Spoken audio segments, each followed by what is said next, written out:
Start with a photo, and I'm going to be showing you how I'm doing this portrait of my littlest granddaughter over there, Brylee. This is her, that sweet little face. Yes. Now what I'll do is I put them in Photoshop. So I'll scan it into my computer, and then in whatever photo program you have, I will crop it until I get the composition I like. I will manipulate the contrast so that I have so that the highlights and the shadows and the midtones show up really well, particularly the highlights. I want to be able to see where those highlights are, because the last part of the drawing is where I will go back in and dry brush those places on the painting. And sometimes, you know, if your paintings or skin tones are too blurry, you have to manipulate those in order for them to show up well. So once I have the photo, I'll go back and I will grid the photo, and then I'll grid my paper, and then I'll make the drawing. Does everybody know how to grid and do all that? Okay. So I will do that, and then I will, oh, there you can see. And then after that, I will transfer it to my paper. I'll use a light table, or you know, you can put it up on a window just to trace it very lightly. Let me stick that over there. You can trace it very lightly onto your watercolor paper. Now this particular sheet I'm using is 140 pound. I think that's what it is. And then let me grab my pencil.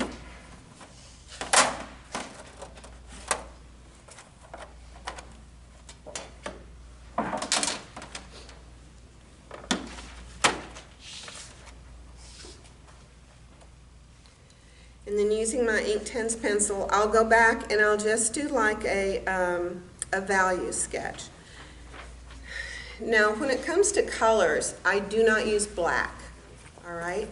Old school, how many of you were taught make your own black? Don't use black from a tube because it's flat. So I feel like making your own black, it's richer. You have a deeper color. I don't like, under paintings, I do not like to use black or gray or value like that for the same reasons. I think it flattens out your picture and it can change your colors up somewhat. Warm colors advance, cool colors recede. So in a portrait, I like to use the cooler colors where the shadows are going to be. So in using this technique, I usually stick to a violet or a blue. For this particular drawing, I'm using violet. And so I'm very lightly shading. Now you notice, I don't know how well you can see up there. Can you see it okay? I'm not shading real dark with this pencil. And the reason is because once I go back with the water, it will show up. It will be pretty intense. So I'm just, you know, I'll just shade in a little bit. Basically, I'm blocking in where my shadows are so that once I do the background wash on top of this, I can still see my drawing. This is how I cheat. It almost helps me. I want to say like a paint by number, but anyway. So I've sketched real lightly. I'll hold it. And then I'm using my water pen, or just water and a paintbrush, but this was easier for me to throw in my bag. And I'll just go ahead, I'll start wetting the clear spots first. But see how intense that color comes out? Yeah, that pops out, doesn't it? It really does.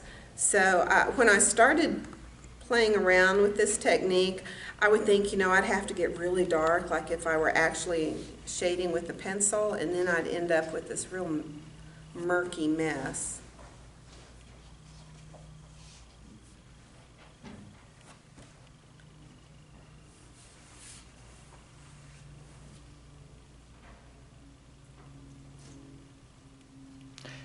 And how long does that need to dry up before it cannot be, you cannot wet it again? Oh, I'm going to do it real quick with a hairdryer.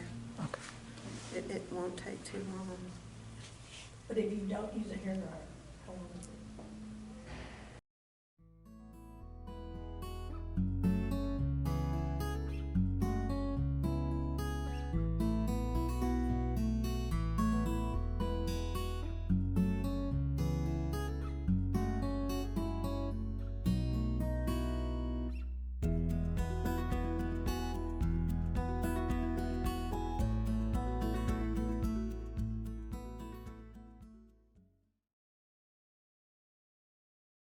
pull this up here. So how many took that Karen Knudsen workshop? Oh, okay. Oh, yeah, you were Yes, sick. she was great. I was sick through most of it. I got the video and watched it, but I didn't make it to the workshop. Well, so, can y'all see that okay in the tab? Because this is the fun part. Now, you know, we're talking about being a teacher, and problems with teachers too is they ask tons of questions because they have to go back and teach it. So poor Karen Knudsen, Yes, she did her best. You know, well, can you layer this on top of acrylic? Can you do this, this, this? And she's like, finally she'd say, I don't know, you just have to experiment with it. So I went back and I experimented. Oops, I'm jumping ahead of myself.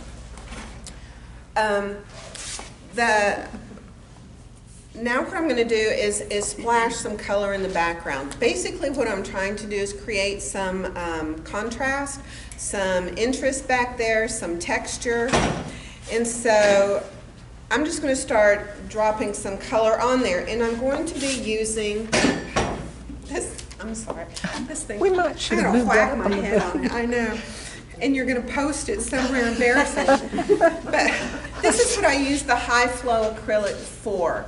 Now after I put the wash on here and dry it, I'm going to go back and add charcoal powder to help create texture. If you're using your acrylics and like straight out of the bottle, the acrylics are going to create too much of a barrier, too much of a slick surface for that charcoal to stick to it. So you have to water them down. So for the washy part, I'm going to use the high flow acrylic, and I've watered them down here. What's the ratio? Pardon? Ratio? The ratio. Oh, I don't know.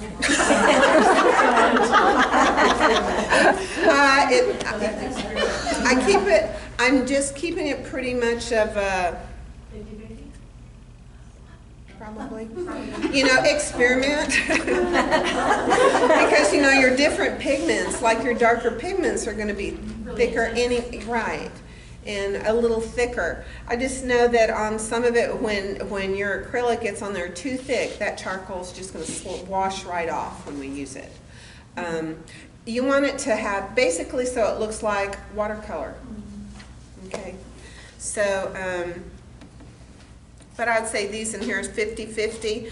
I didn't intend to put this turquoise on here, but then I realized that I had taken my ochre out and used it for another portrait I'm doing at home right now. I forgot to put it back in my tub here. So I'm going to spritz a little.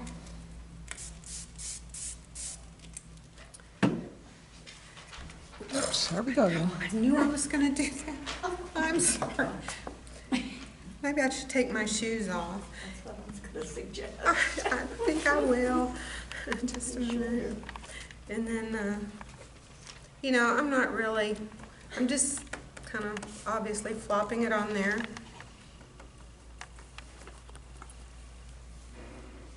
I'll put a little turquoise.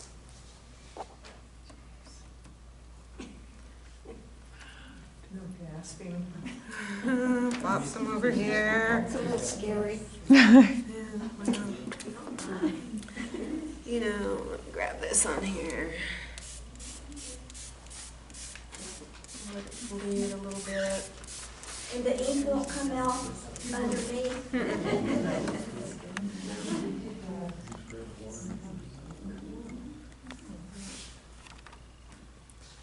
Just let it drip down a little bit.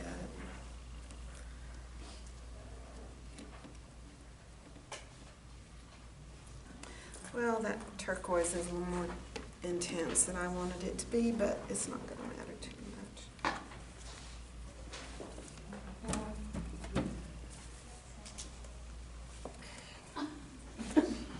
Okay, the shoe.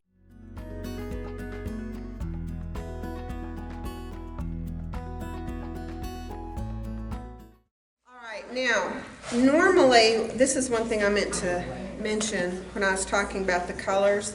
I left the ochre at home that I normally do. So when I choose the violet for the background, I don't necessarily want her to have real intense violet shadows on her face. So I worked with complementary colors, so the yellow ochre would help neutralize that violet. So as I'm building it, it's not going to be this real intense purple. So this is dry now. So now's the fun Karen Knudsen part. So what I'm going to do is start off with water, just, well, should be clear water. Let me clean that up a little bit. And I'm going to put clear water on the areas that I do not want any texture. So for me, I don't want any of that texture to show up on her face. And maybe even a little part of her neck and chest area. Okay, so I'll put the water there first, kind of let it puddle a little bit. And then I'm going to take the charcoal powder and I'm going to sprinkle it. I'm going to sprinkle it. There we go. Just a little bit around.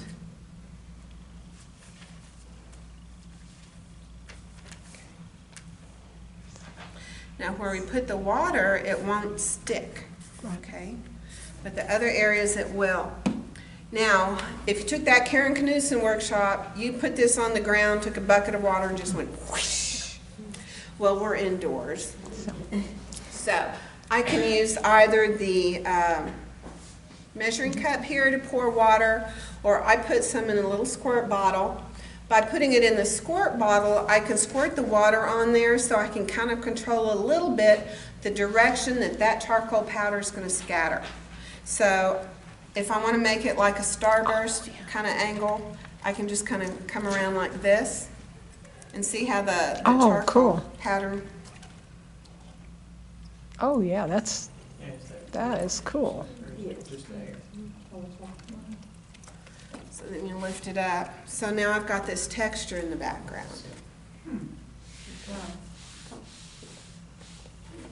Everywhere but on the face. Yes.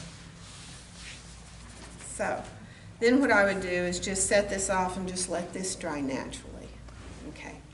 So at this point, we can go ahead and take a break. Called Princeton Fix It. Princeton Select Fix It, and it's the number 2. And then I just have various sizes of basically my old acrylic brushes. You know, they get old, they get stiff. Some of them I have just cut the ends off so that they're flat, so that I can really get in there and scrub and use for dry brushing, and I have different sizes. So if I can't find the size brush I need for my dry brushing, I just make one out of my old yucky ones that I'm sure everybody has somewhere, whether we want to admit it or not. Okay. Oh, the music's coming from there. I'll turn it down. Watch your head. So did you fix it after? So after you did the charcoal, you sprayed the work of the face? Yes, yes, thank you, Nancy. All right, so what Nancy just asked me was about the fixative. So after the last step I did where we threw the water on the charcoal powder, once it's completely dry, spray it very well with the fixative, okay? And it's matte. Now, you know, once you spray it with fixative, you're not going to be able to get quite the washes that you would on regular watercolor paper because you put that coating on there. So just keep that in mind.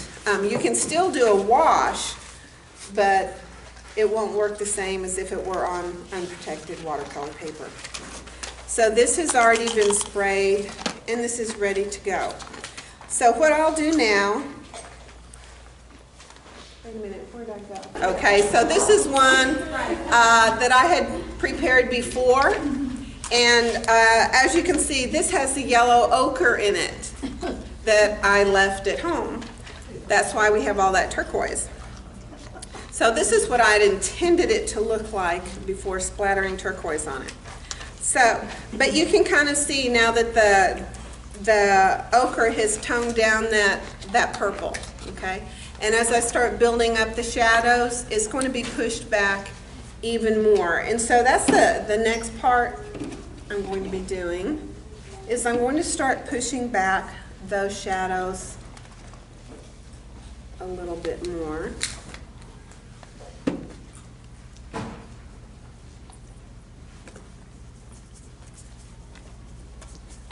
And just with a wash.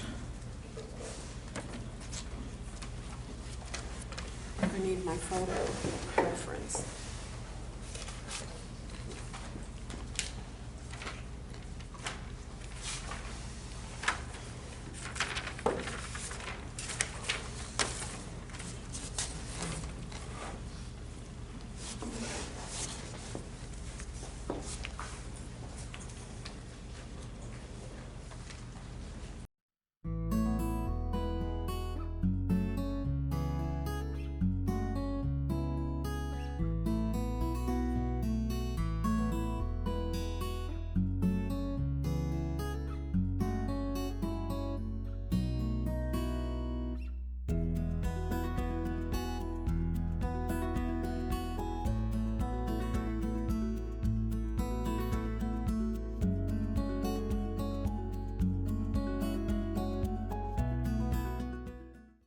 Okay, so normally I would push those shadows back even further. It's a mixture of further and farther.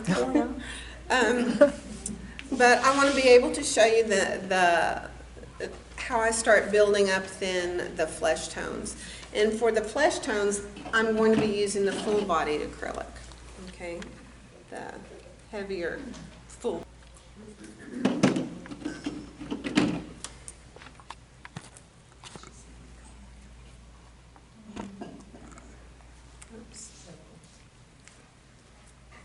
And so what colors are you using? Well, so look, see this color? This is unbleached titanium. See this color? This is also unbleached titanium, Oh, wow, but they look so different. different. But then on the palette, they're basically the same. Oh, okay. So, I mean, that's so confusing to me. And then this one, where did I just put that? This one says light portrait pink. See that? That's this color. So obviously we cannot go by the colors that are on the paint tubes. And then white.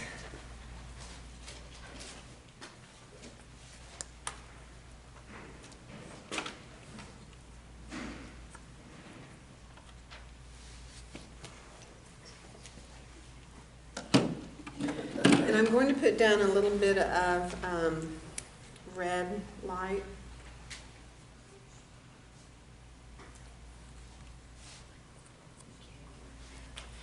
So the paint is really thick. That's where it's thickest. And so when I start painting the flesh tones, I'm going to be working from the lighter, well, I'm going to be starting with the light shades, the lighter tones, the mid-tones, and then the highlights on the face, because I will leave the shadows as a wash. Okay.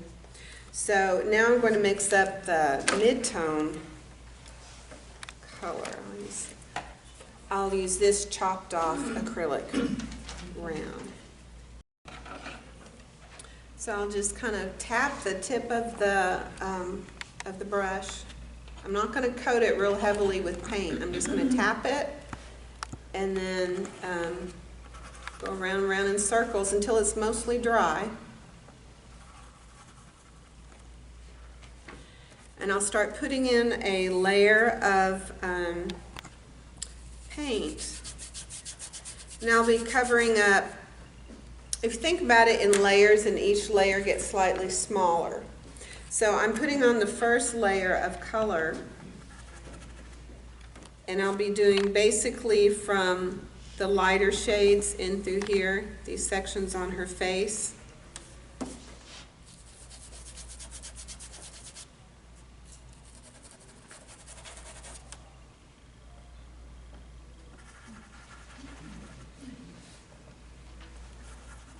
And sometimes it may be hard to see, but you don't want to get impatient and just start putting it on too thick, because then you'll end up with a mess. Best to take your time, go slowly. It's easier to get darker, but once you go dark, it's hard to lift it back up lighter again and have it look right.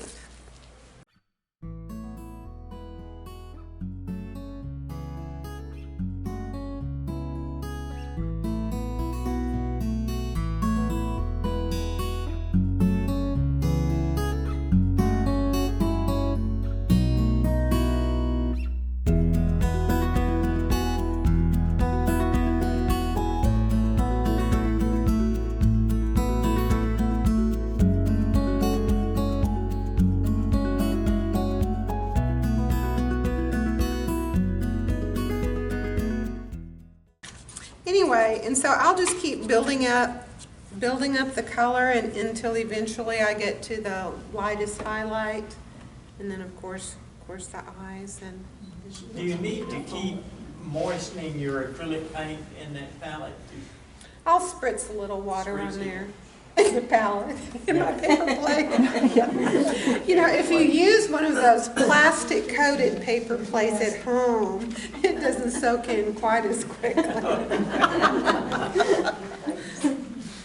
But anyway, that's, It's beautiful. It is. thank you.